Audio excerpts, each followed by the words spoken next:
मी तुम्हाला शाबूची खिचडी कशी बनवायची ते दाखवणार आहे। हे बघा, इथे मी शाबू घेतला आहे, स्वच्छ धुवून घेतला आहे। हे शाबू मी भिजत ठेवला आहे। हे बघा, शाबूच्या वरती 1 इंच वर पाणी आहे। हे आता मी रात्रभर भिजत ठेवणार आहे। जेवढा आपण शाबू भिजत ठेवतो तेवढा आपला शाबू मऊ होईल, कडक होणार नाही, चिकट होणार नाही। आणि आपण लगेच 2-3 तास भिजत ठेवला आणि लगेच शाबू करून घेतला तर आपला शाबू कडक होईल, चिकट होईल। म्हणून मी आता हे रात्रभर भिजत ठेवणार आहे। हे बघा, आपला शाबू रात्रभर भिजल्याने किती फुगला आहे, मऊ झाला आहे, चिकटही नाही आणि फुगून हा डबल झालेला आहे। चला मग आता शाबूची खिचडी करायला घेते।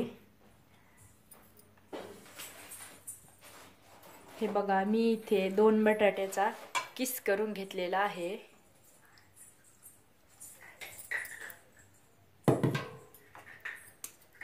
हे शेंगदाणे भाजून घेतले आहे। 2-4 हिरवी मिरची आहे। हे मी दोन्ही एकत्र मिक्सरला फिरवून घेते। जास्त बारीक फिरवायचं नाही आपल्याला, थोडं जाड जाड ठेवायचं।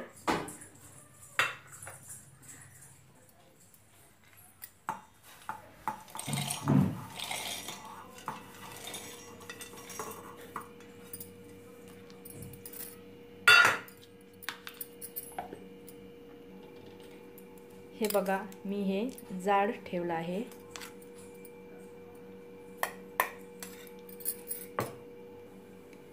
मी इथे गॅसवर कढई ठेवली आहे। ह्यामध्ये तूप घालते।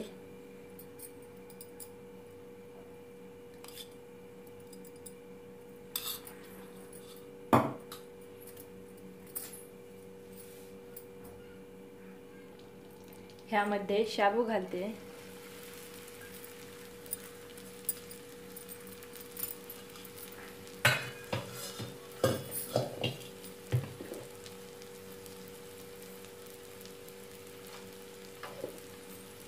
ह्यामध्ये थोडं नमक घालते। नमक मी थोडंच घालणार आहे, नंतर आपल्याला बटाट्यामध्ये नमक घालायचं आहे।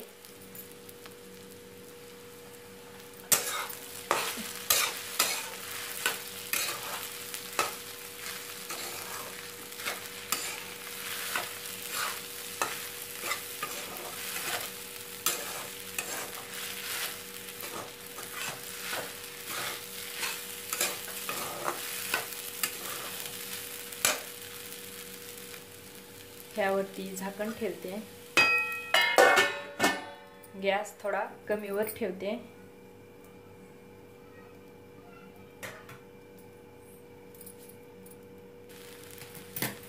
हे बघा, आपला शाबू मऊ झालेला आहे। मी आता ह्याला काढून घेते।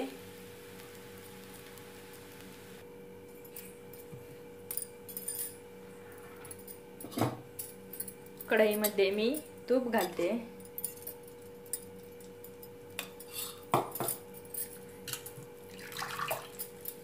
ह्यामध्ये हा बटाट्याचा किस घालते।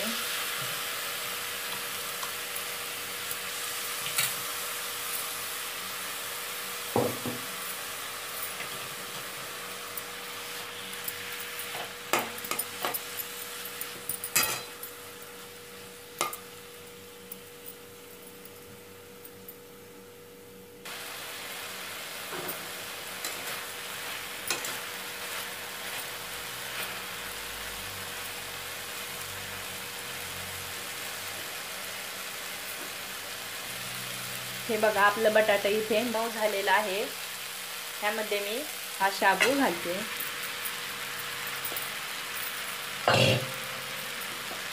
हे शेंगदाण्याचा कूट केलेला घालते।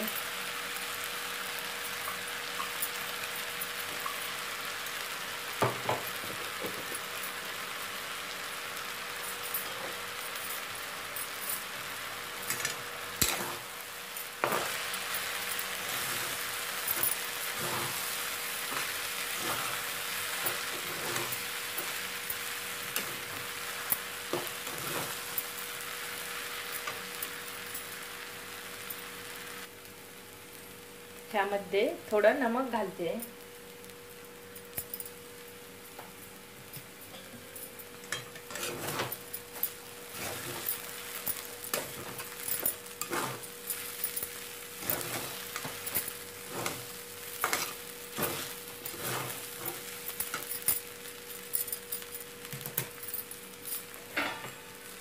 1-2 मिनिट झाकण ठेवते।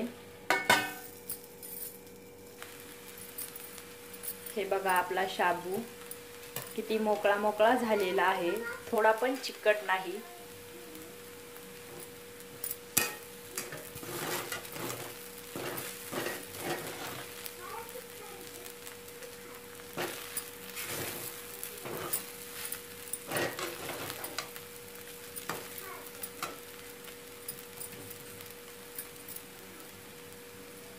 आपली शाबूची खिचडी झालेली आहे। मी आता गॅस बंद करते।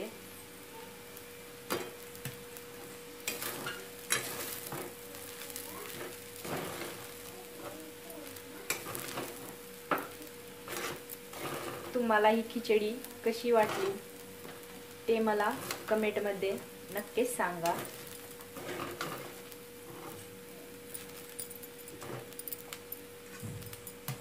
माझ्या चॅनलला लाईक करा, शेअर करा, सबस्क्राईब करा।